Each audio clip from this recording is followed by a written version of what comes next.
Quando a gente olha por satélite, o deserto do Saara tem umas formas estranhas.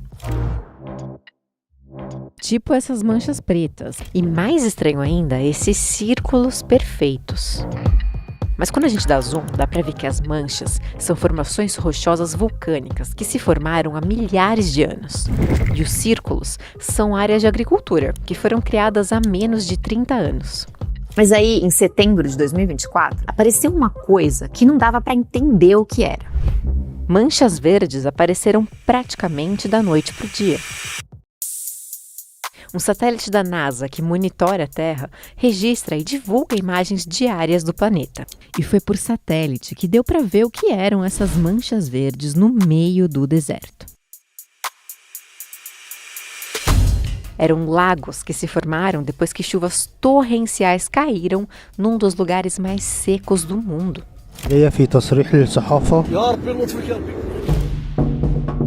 Aí eu entrei no site da NASA para ver o que eles divulgaram entre 2023 e 2024. Queimadas na Amazônia, inundações no Rio Grande do Sul, incêndios na Sibéria, na Califórnia, incêndio no Chile, no México, geleiras desaparecendo na Suíça, dilúvio em Dubai, reserva de água na Espanha seca, o furacão Milton, ondas de calor em Paris. Aliás, falando em Paris, o Acordo do Clima, feito lá em 2015 e assinado por 195 países, previa diminuir os gases do efeito estufa de uma tal maneira que, em 2050, a temperatura média da Terra não ia ultrapassar 1,5 graus. Caso contrário... Pode falar no Quinto dos Infernos? Vamos parar em São José. Não São José, onde fica uma das sedes da NASA nos Estados Unidos, mas em São José dos Campos, no Brasil, onde fica o INPE e outros institutos de pesquisa. E é ali que moram alguns dos maiores cientistas do clima do país. E se alguém pode dizer o que tem de diferente, pelo menos nos 2 últimos anos na Terra, são eles. Quando chega na questão climática, que vai fazer a pandemia de Covid parecer um passeio no parque, a gente tem que ouvir os cientistas da área e falar o que a ciência da área está dizendo.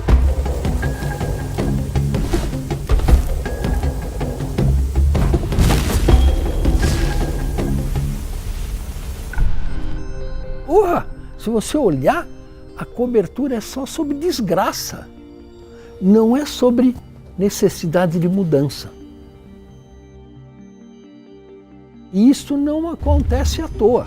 Fazer os links corretos e ter uma visão mais abrangente não é uma questão trivial.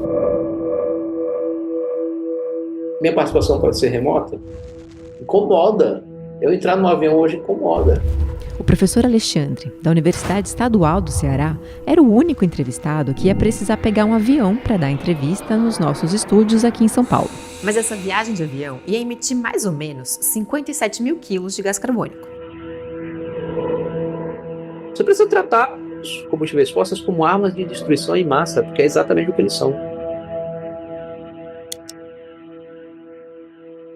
O que observamos é que 2024 foi o ano em que a temperatura do planeta atingiu uma média de 1,6 graus Celsius e isso significa que esta temperatura é a mais alta dos últimos 125 mil anos no clima terrestre. O Acordo de Paris fala bem abaixo de 2 graus. Não é 2 graus, é bem abaixo de 2 graus.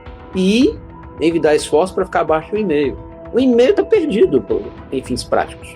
A minha preocupação já é assim, nós estamos muito provavelmente há 10 anos de inviabilizar o Acordo de Paris. Então o Acordo de Paris como uma fantasia.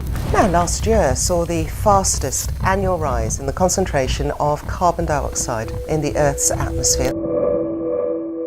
A ciência já demonstrava, quando a temperatura do planeta atingisse 1,5 graus mais quente do que antes do aquecimento global, os fenômenos extremos, ondas de calor, chuvas extremas, secas, incêndios florestais, rajadas de vento, todos esses fenômenos, eles aumentariam muito.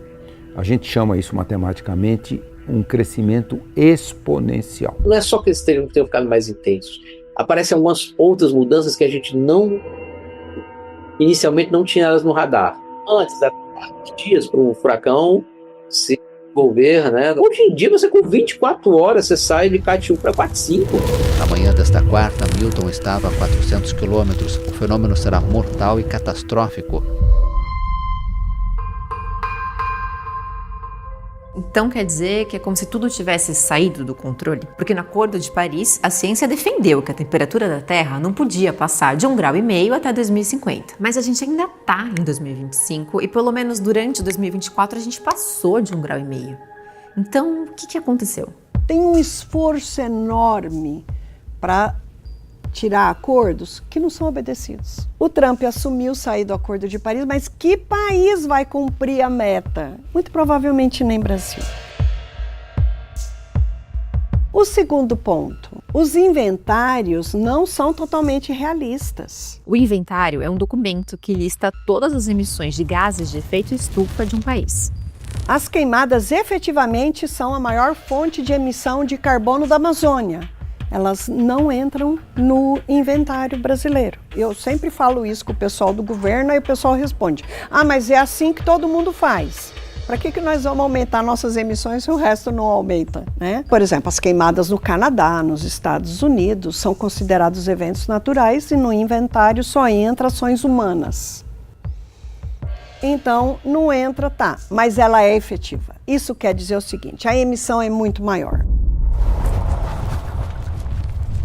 Então se previa que a temperatura global poderia atingir 1,3 graus em 2023. Aí, de repente, ela subiu até 1,5 graus. Nunca subiu tão rápido a temperatura, nunca os oceanos foram tão quentes. O El Niño desapareceu em abril de 2024, a temperatura continuou muito alta. Então, o que é isso? Milhares de cientistas estão tentando explicar por que subiu tanto a temperatura. E um desses cientistas é o Antônio Nobre, que no caso é irmão do Carlos Nobre.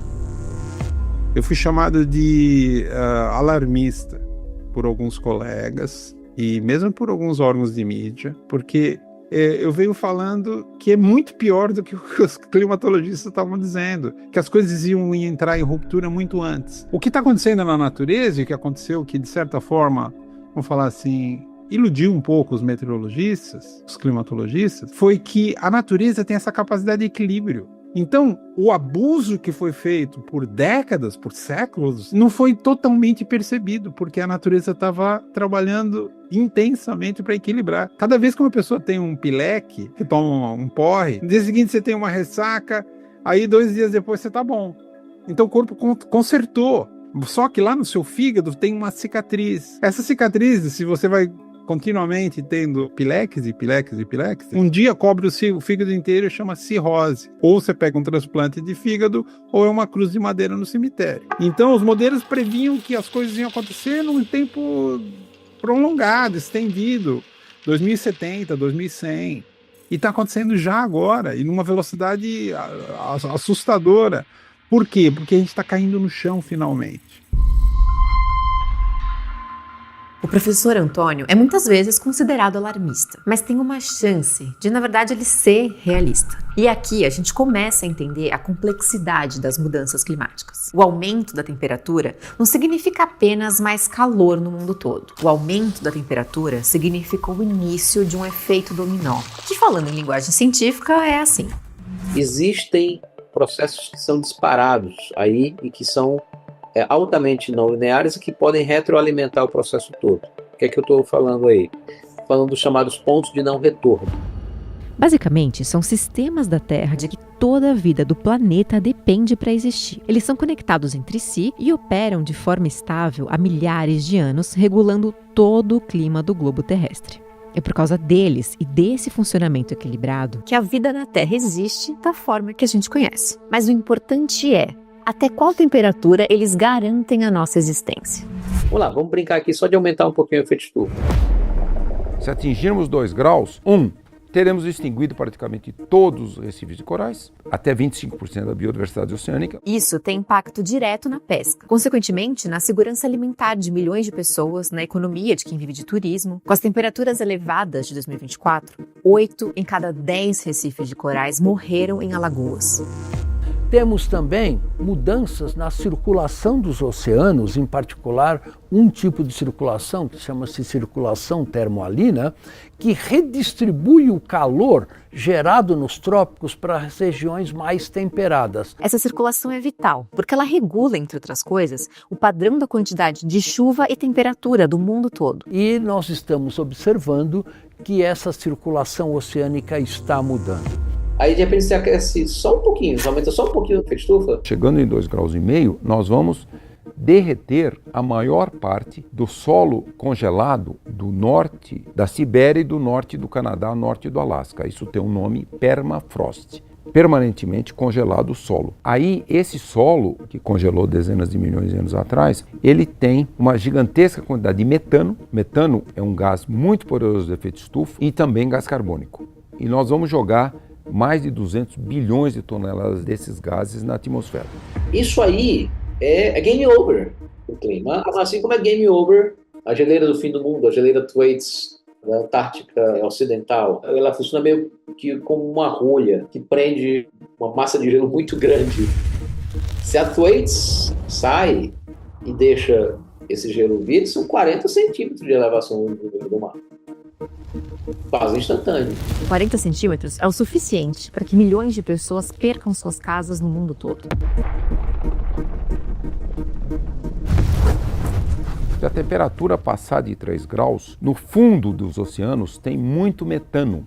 A temperatura do Ártico crescer mais de 3 graus, nós vamos liberar uma gigantesca quantidade de metano. De 30 a 100 bilhões de toneladas. E aí vem um gigantesco risco.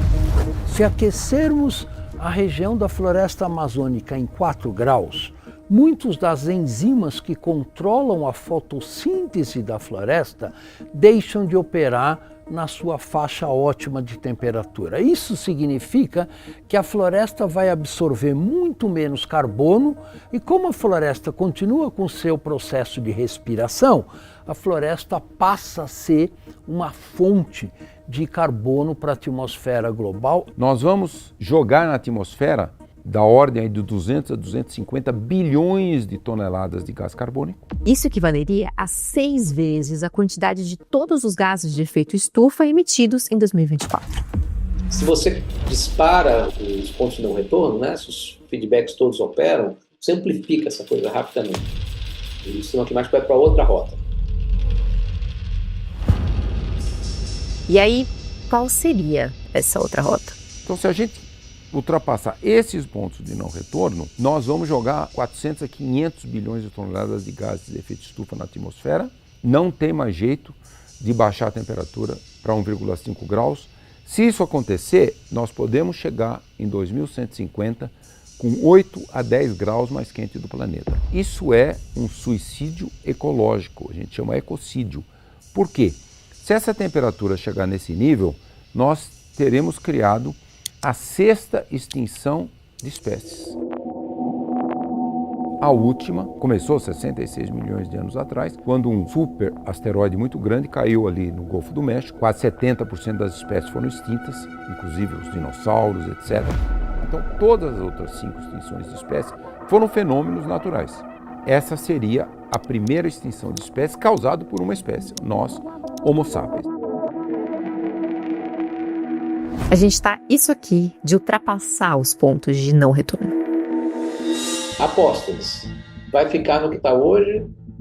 Nós vamos segurar e vamos diminuir ou vai aumentar? A grande dúvida, se a temperatura não baixar, se nós continuarmos com a meta da COP, do Acordo de Paris, nós vamos atingir 2,5 graus ou mais em 2050. Nós estamos indo por uma trajetória de aumento médio da temperatura de 3,1 graus Celsius, o que significa que em áreas continentais como o Brasil, isso leva a um aumento de temperatura da ordem de 4 graus a 4,5 graus. Grande parte do planeta se torna inabitável. Rio de Janeiro, se a temperatura chegar a 3, 4 graus no final do século, uns 300 dias por ano, várias horas por dia, é inabitável. Idosas, idosos, bebês, pessoas doentes, elas só resistem ali na faixa de meia hora se não conseguem perder calor. Adultos saudáveis, 2 horas. Então, o planeta começa a ficar inabitável. Toda a região equatorial, nível do mar, inabitável. Só será habitável o topo das montanhas aí, o topo dos Andes, dos Alpes, do Himalaia.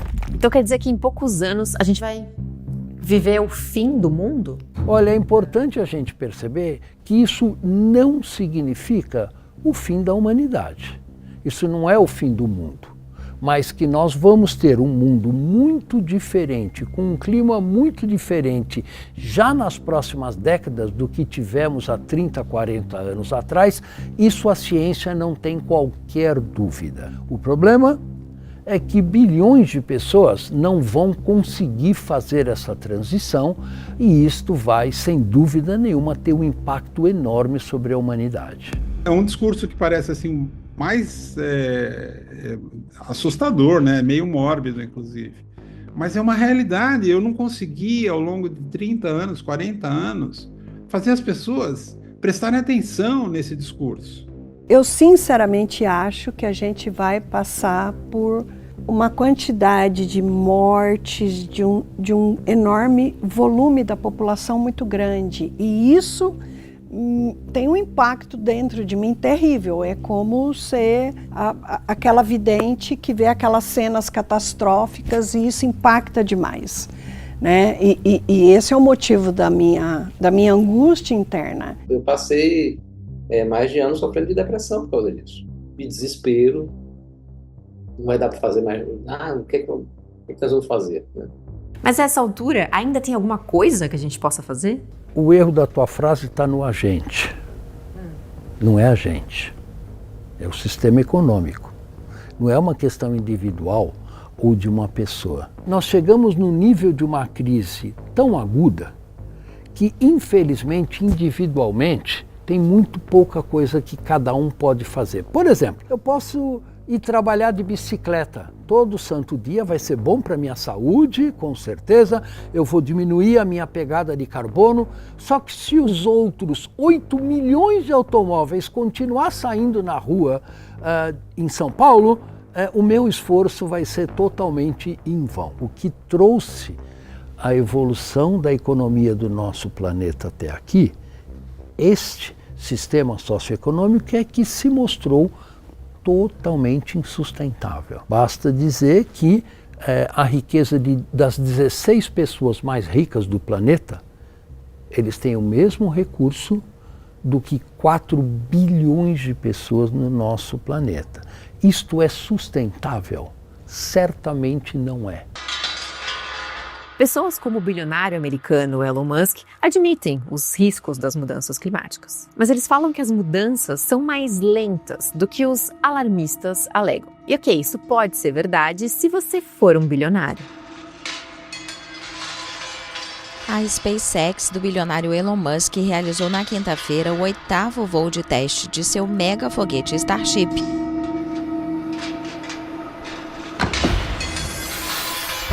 É isso. Elon Musk quer ir para Marte. Os ricos ou constroem bunkers ou vão mudar em condomínios fechados, se protegendo da população pobre, com muros extremamente elevados, etc. e tal. Enquanto a pessoa que trabalha na minha casa mora na beira de um rio, sem esgoto, sem nada. A casa dela pode ser inundada a qualquer momento. E é isso que a gente está suportando atualmente, mas está chegando no limite. O cenário que ele precisa construir é aquele que me dê 95% de chance de ficar abaixo de 1,5. Sabe qual é o problema? É que já era. Não tem nada que se possa fazer para chegar nesse nível de segurança. Já foi passado. Talvez já bastante, inclusive. A não ser que a gente desligasse tudo. Tudo. Parasse todos os aviões, imediatamente tudo. Desliga todas as termoelétricas, acabou. Fora isso, sim, não tem. Quanto tempo a gente tem? Eu falei, olha, o avião já partiu lá faz muitos anos, a gente não tem mais tempo, acabou o tempo. O que nós estamos agora é diante de um sistema já, temos que nos preocupar onde que a gente vai enterrar esse planeta. Com todas as soluções aqui na mão, você não consegue chegar lá. O Trump acabou de ser reeleito nos Estados Unidos. We will drill, baby, drill. O Trump prometeu aumentar a exploração de petróleo. Empresas gigantes do mundo todo voltaram atrás sobre reduzir as emissões até 2030, como tinha sido combinado no Acordo de Paris. Também as grandes empresas de tecnologia. Afinal, a corrida pela superinteligência artificial emite muito carbono. Não há maneira de você enfrentar uma crise sem angústia. O motor de saída da crise é a ansiedade e angústia. A grande questão é o que é que nós vamos fazer para sair dessa crise de ansiedade, para lidar com essa urgência de mudança e como que a gente vai lutar contra os grandes conglomerados, as grandes indústrias de petróleo que fazem lobby nessas COPs para que nada aconteça. Isso pode parecer impossível, mas pode ser exatamente o que a humanidade precisa. Afinal, como a gente está diante de um ponto que não tem retorno, não resta muita alternativa se a gente quiser sobreviver. E apesar de pequena, ainda há uma chance para que os efeitos das mudanças no clima sejam menos devastadores se a gente agir rápido. Tem uma notícia muito boa que vem vindo aí, que vai ser o próximo artigo que a gente vai publicar. O trabalho da Luciana é monitorar emissão e absorção de carbono da Amazônia. E aí, nos dados dos últimos anos, a gente viu tanto das medidas como depois de calcular as emissões, que a Amazônia foi praticamente neutra. E na hora que você tira as emissões de queimada, a Amazônia foi um enorme absorvedor de carbono. E isso nos enche de esperança, porque isso quer dizer o seguinte: se é a ação humana que transformou a Amazônia numa fonte de carbono, basta parar. Basta parar e a Amazônia volta a ser um enorme absorvedor de carbono na atmosfera. Nós estamos, cientistas brasileiros, concluindo agora em fevereiro, março, um estudo mostrando que o Brasil pode zerar suas emissões até 2040, não precisa ser 2050. Com isso, se todos os países zerarem as emissões em 2040, mesmo que a gente tenha atingido 1,5 graus agora, se a gente zerar até 2040, a temperatura não passará de 2 graus. Ela vai subir, pode atingir 1,7, 1,8 graus, se zerarmos as emissões até 2040. Esse passa a ser um gigantesco desafio. Tenho certeza que a COP30 passa a ser a mais importante das 30 COPs, que todos os países, infelizmente com os Estados Unidos fora, terá que se comprometer a acelerar muito a redução e zerar as emissões muito antes de 2050. Os próximos anos vão ser quentes e decisivos. Enquanto a COP do Brasil não começa, se você puder pintar o telhado da sua casa de branco, vai absorver menos calor. E plantar mais árvores no seu bairro vai também ajudar a resfriar as coisas por aí. Eu não me considero uma pessoa esperançosa, mas eu tampouco sou uma pessoa decotista. Isso, na verdade, é outra coisa também. Tem uma voz interior aqui que, na hora que você cair no decotismo, na hora que você desistir, Alexandre, você vai estar se juntando, em termos práticos, aquele povo que tu mais odeia, que são os negacionistas. Os negacionistas não fazem nada porque eles dizem que não existe um problema, então não há nada o que fazer. Se eu for para não há nada mais que se possa fazer, na prática eu vou estar igual. E não. Essa companhia eu recuso.